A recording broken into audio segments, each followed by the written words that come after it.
Биздин каналга катталып, видеого лайк басып, жаңылыктар менен өз убагында кабардар болуп туруңуздар.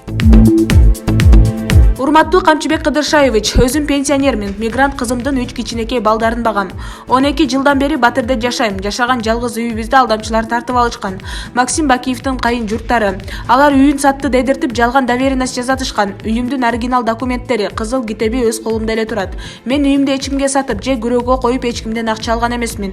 15 сотук жери менен бир эмес 2 үйүмдү тартып алышкан. 12 жылдан бери убары болуп келатам.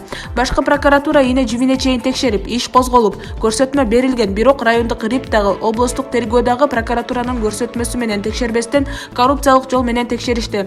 Протоколун бири-биринен көчүрүп жазып, кылмыш иши жок деп коюшту. Акыркы үмүтү менен башкы прокуратурадан суранып, сизге ишенип, УКМКга котортком. Бирок Чүй облустук башкармалыгынын тергөөчүсү Чыңгыз Жаналиев биз граждандык ишти карабайбыз деп иштерди жаап койгон. Айлам кетип, үйүбүз жок отурабыз. Сизге УКМКга арыз жазып бир нече жолу кайрылдым, бирок жооп ала алган жокмун. Аймактык тиле көрсөтүүдөн 2 жолу кайрылдым эле, дагы деле жооп жок. 1 жылдан бери сиздин кабыл алууңузга жазылдым эле, киргизбей жатышат. Мени кабыл алып коюңузчу, суранам. Маалымат булагы, Аргумент КЖ.